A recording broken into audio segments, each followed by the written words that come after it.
समझ लीजिए सिलेबस को।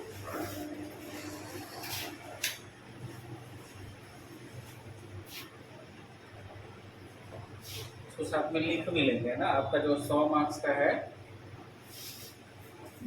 इतना टॉपिक है जिसमें से आपको सवाल पूछे जाते हैं। सबसे पहले तो सिलेबस जान लीजिए, समझना पढ़ना आसान हो जाएगा, रास्ता तो बात नहीं होगा। तो ये जो हिंदी का 100 मार्क्स है आपको, तो 2 सेशन से है। एक तो है आपका ऑब्जेक्टिव का और दूसरा है आपका सब्जेक्टिव का, ठीक है। तो ऑब्जेक्टिव और सब्जेक्टिव में से जो ऑब्जेक्टिव है आपका वो टोटल कितने मार्क्स का है, 50 मार्क्स का। और ये आता कहाँ कहाँ से, तो 2 सेशन आपका बटा हुआ है। एक है आपका व्याकरण और दूसरा है आपका जो पाठ्य पुस्तक है, उस किताब का नाम क्या है आपका, दिगंत भाग 2। बुक सभी लोग ले लेंगे क्योंकि लाइन बाय लाइन उसको पढ़ना है।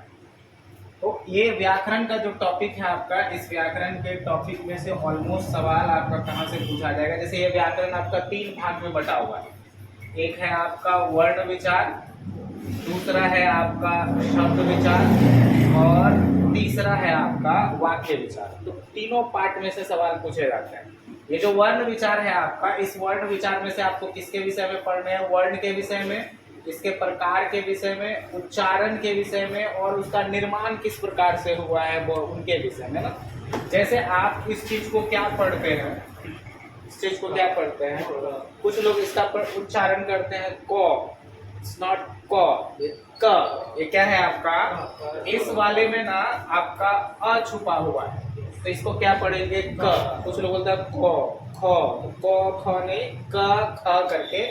तो आपको सारे चीज किसमें पढ़ने हैं, इस वर्ण वाला टॉपिक में। आपको प्रकार, उच्चारण, नियम, फिर आपका संधि है, समास है, संज्ञा है, सर्वनाम है, कारक है, विशेषण है, क्रिया है, काल है, क्रिया विशेषण है, उपसर्ग प्रत्यय है, लिंग है, अगर अलंकार है, पदबंध है, रस है। फिर वाक्य विचार में आपको किसके विषय में पढ़ने हैं, वाक्य के विषय में, इसके प्रकार के विषय में और इसके निर्माण के विषय में किस प्रकार से होती है, ठीक है। ये जो रेड वाला है ना आपका, ये भी टॉपिक, इसमें से सवाल पूछे जाते हैं। आपका इसमें क्या क्या है, पर्यायवाची है, जिसको आप अंग्रेजी में क्या कहते हैं, सिनोनिम्स कहते हैं। इसमें से क्या होता है, एक जैसा, जैसे जल है, इसको आप क्या क्या कहते हैं, पानी कहते हैं, नीर कहते हैं, ये पर्यायवाची शब्द हो गया। विलोम शब्द उल्टा हो गया, अनेक शब्दों के बदले एक शब्द, बहुत सारे शब्दों के बदले एक शब्द आप यूज करते हैं ना। जैसे जिसका पति मर गया हो, आप क्या कहते हैं एक शब्द में, विधवा। जो जान के भी अनजान बनता है उसको क्या बोलते हैं, पाखंडी। क्या बोला जाता है, जो जान के भी अनजान बनता है, ठीक है।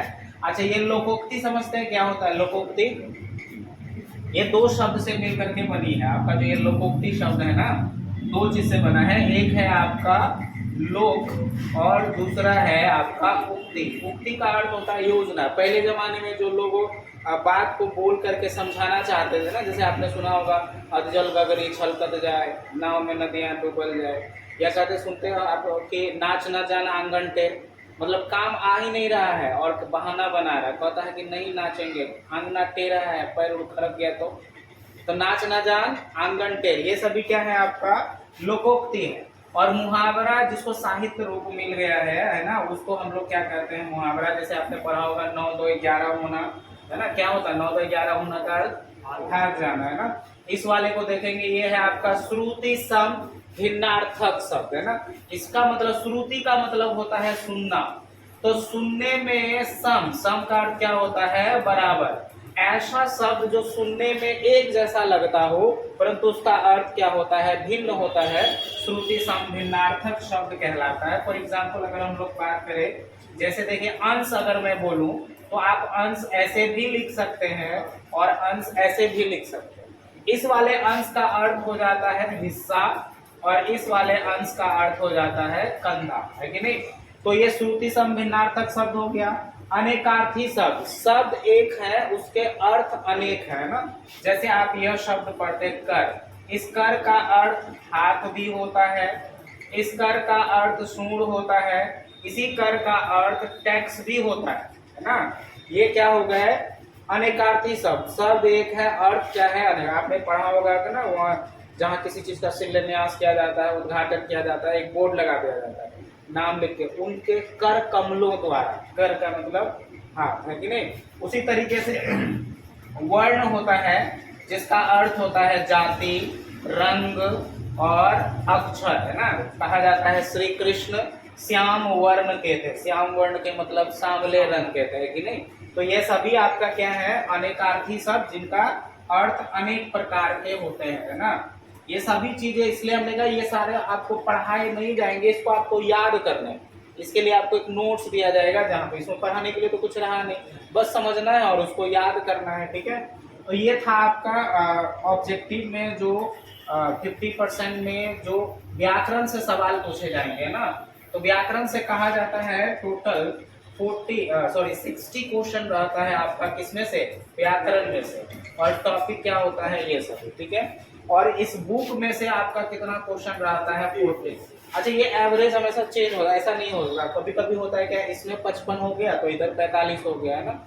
अच्छा, इंग्लिश जब आप पढ़ते होंगे तो इंग्लिश में जो ऑब्जेक्टिव शुरू होती है ना 1 से लेकर के 100 तक, इसके बीच में 60 तक आपको प्योर ग्रामर की मिलेगी, है ना।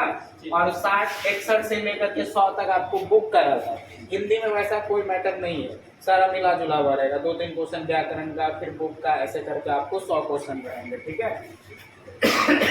तो ये जो पाठ्य पुस्तक दिगंत है ना आपका, इसका 3 पार्ट में बटा हुआ है। एक है गद्य खंड, जिसमें आपको कहानी होगा, जिसमें आपका भाषण होगा, जिसमें आपका एकांकी होगा, सब मिला जुला आत्मकथा है ना। तो टोटल कितने चैप्टर हैं आपका, 13 चैप्टर है। काव्य खंड में भी कितने चैप्टर हैं, 13 चैप्टर। ये जो प्रतिपूर्ति है, इसमें से आपको सिर्फ ऑब्जेक्टिव पूछा जाता है, सब्जेक्टिव इसमें से नहीं पूछा जाता है। इसलिए जब आप सब्जेक्टिव की तैयारी करेंगे तो इसी दोनों खंड से करेंगे, गद्य खंड से और काव्य खंड से। तो 13, 26 और 3 टोटल कितना चैप्टर आपको पढ़ना है, 29 चैप्टर। तो यह होगा ये बात ऑब्जेक्टिव का कि 50 मार्क्स आपको व्याकरण के इन टॉपिकों से 60 मार्क्स पूछा जाएगा और 60 क्वेश्चन इसमें से रहेगा और 40 क्वेश्चन आपका बुक में से। टोटल में से बनाने मात्र आपको कितने हैं, 50 है, ठीक है। अब बारी आती है आपका किसका, सब्जेक्टिव का। तो ये जो सब्जेक्टिव का हिस्सा है, इस वाले में आपको टोटल कितना मार्क्स है, सब्जेक्टिव में 50 मार्क्स है, ठीक है। कितने मार्क्स हैं, 50 मार्क्स है। तो ये जो 50 मार्क्स है आपका, इसमें पहला सवाल आपको निबंध लिखने के लिए दिया जाता है। 5 या 6 टॉपिक आपको दिया हुआ रहेगा, उसमें से किसी एक टॉपिक पर लिखना है। एक टॉपिक लिखेंगे, आपको कितना मार्क्स मिलेगा, 8 मार्क्स मिलेगा। फिर दूसरा होता है सप्रसंग व्याख्या। तो ये व्याख्या बनाने के लिए आप याद कीजिए, क्लास 10th में आपने बनाया होगा कि प्रस्तुत पंक्ति हमारे पाठ्य पुस्तक गोधूली भाग 2 से लिया गया है ना, सेम वही है। अच्छा, ये व्याख्या के लिए ना आपको 4 लाइन दिया हुआ होता है और इस 4 लाइंस में से किसी 2 को लिखना है। 2 लाइन आपका इधर गद्य खंड का होगा और 2 लाइन काव्य खंड का होगा। अब वो पता नहीं कि किस चैप्टर का होगा और किस लाइन से होगा। यही रीजन है कि इस 8 मार्क्स को कवर करने के लिए हम लोग किताब लाइन बाय लाइन पढ़ेंगे। बात समझ में आ रही है कि कौन सा लाइन उठा के दे दिया जाए, है ना। उसके लिए आपको किताब का पढ़ना, किताब का जानकारी होना बहुत ज्यादा जरूरी है, ठीक है। उसके बाद जो है पत्र लेखन है। पत्र 2 तरीके का, एक ऑफिशियल एक अनऑफिशियल हो जाएगा। आवेदन पत्र हो जाएगा और एक घर वाले को किसी को लिखना, उसके लिए 5 मार्क्स है। लघु उत्तरीय है, 10 क्वेश्चन रहता है, उसमें से आपको बनाने कितने हैं, 5 और 2 मार्क्स करके मिलेगा। टोटल कितना मार्क्स, 10। फिर दीर्घ उत्तरीय है, 3 क्वेश्चन रहेगा, सॉरी इसमें 6 क्वेश्चन रहते हैं, 3 बनाना होता है, 5 मार्क्स करके आपको मिलेगा। टोटल कितना हो जाएगा, 15। और एक होता है संक्षेपण। संक्षेपण का अर्थ होता है एक छोटी कहानी दी हुई रहेगी आपको, उस कहानी को शॉर्ट करके लिखना है। सपोज करिए अगर उस कहानी में अगर 30 वर्ड्स है या 40 वर्ड्स है, ठीक ना, 30 शब्द है अगर उस कहानी में, तो इसको छोटा कितना करना है, तो 1/3। कितना, 1/3। इसको डिवाइड करोगे तो कितना आ जाएगा, 10। अप्रोक्स में उस 30 शब्दों वाली कहानी को छोटा करके कितने शब्दों में लिखना है, 10 के आसपास। 2-4 शब्द आगे पीछे हो सकता है, चलेगा। अगर 100 शब्द की कहानी है तो अप्रोक्सीमेटली आपको 33 वर्ड्स में उसको लिखना है। एक टाइटल भी देना है कि उस कहानी का क्या टाइटल हो सकता है। समझ में आ रही बात। तो ये ऑल पूरा सिलेबस हो गया आपका ऑब्जेक्टिव, जो 100 क्वेश्चन होते हैं, जिसमें से 60 क्वेश्चन आपका व्याकरण से, 40 क्वेश्चन आपका कहाँ से होगा, पाठ्य पुस्तक से। और कौन कौन से टॉपिक से होगा, तो यह और ऑब्जेक्टिव जो इसमें से पूछा जाता है, जैसे आपका पहला चैप्टर जो गद्य खंड में है ना, वह बातचीत है। चैप्टर का नाम क्या है, बातचीत। और इसके लेखक कौन है, बाल कृष्ण भट्ट है। क्या है, बाल कृष्ण भट्ट। तो ये जो बातचीत चैप्टर में क्या किन किन चीजों को लेकर के बात हुई है कि बात कैसे करना चाहिए, कितने लोगों में बात अच्छी होती है कि नहीं, ये सभी से ऑब्जेक्टिव आपको पूछा जा सकता है। या जो बाल कृष्ण भट्ट है, इनका जन्म के विषय में, मृत्यु के विषय में, इन्होंने कौन कौन से पुस्तक लिखे हैं, या इन्हें कौन कौन सा अवार्ड मिला है, इनसे रिगार्डिंग में आपको किसमें पूछा जा सकता है ऑब्जेक्टिव।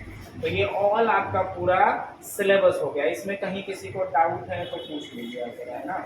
ये पूरा आपका सिलेबस हो गया। अच्छा, हमारी स्ट्रैटेजी क्या रहेगी कि